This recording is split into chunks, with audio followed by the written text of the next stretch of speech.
My name is Vivien Yu, and I actually was born and raised in Hong Kong. I came here when I was a senior in college. That's when I moved from Hong Kong to actually Orange County.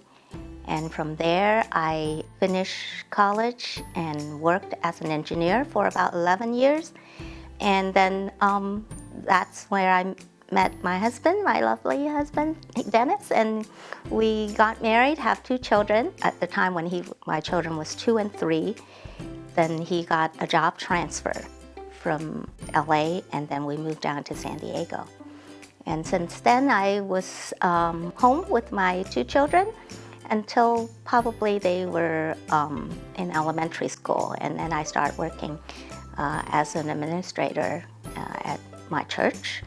And I actually retired about 5 years ago when my mom was living with me, and she was 92 at the time, and I decided to stay home.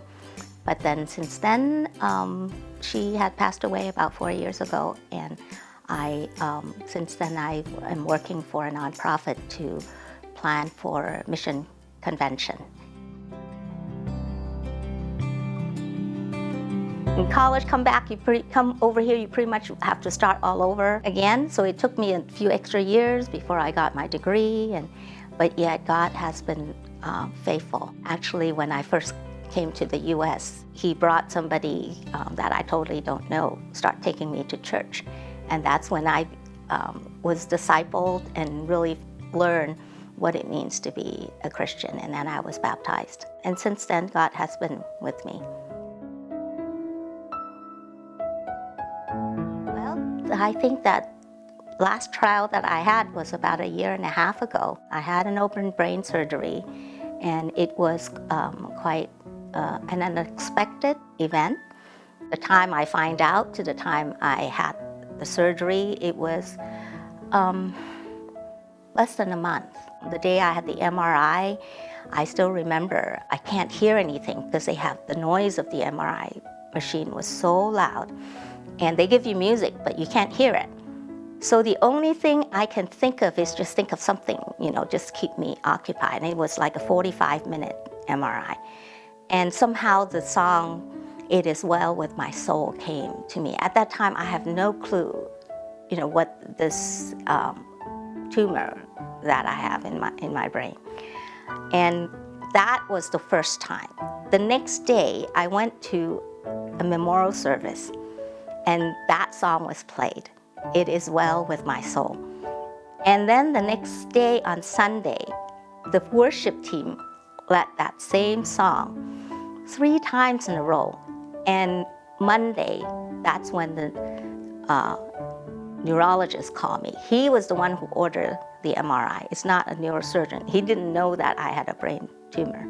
He called me so immediately, because it was a Friday that I had it. And he was even shocked himself. But God has just totally prepared me when He told me that. It wasn't something that all of a sudden, I was totally out of control and say, why?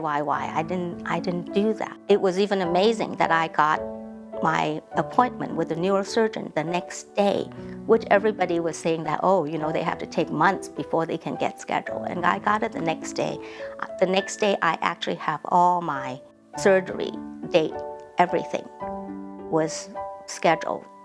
And from that point on, the sisters in CEC, my own church, came and prayed with me. We have prayer meetings 3 times a week for the following 3 weeks. And they were coming here and praying for me on different aspects of my surgery, any kind of fear. They read scripture to me every single time. The peace that God gives me just really passes all understanding. People would say, aren't you afraid? And I said, I don't even have time to think about what's my fear. God just totally covered me with prayer. When I came home after the surgery, I only take painkiller for 1 day. And God never even causes me to have so much pain that I need to keep taking painkillers. That's how amazing God is in just protecting me and sustaining me through that time. And I know it's all because just God's unfailing love. I have a little prayer journal. I wrote down everything that people prayed for, all the verses that was shared during that prayer meeting. And I am amazed. I'm looking back and God just totally answered every single one of them. Prayer works. He is faithful. And doesn't matter, sometimes we have things that we have to go through, but yet God is there. Only He can do that.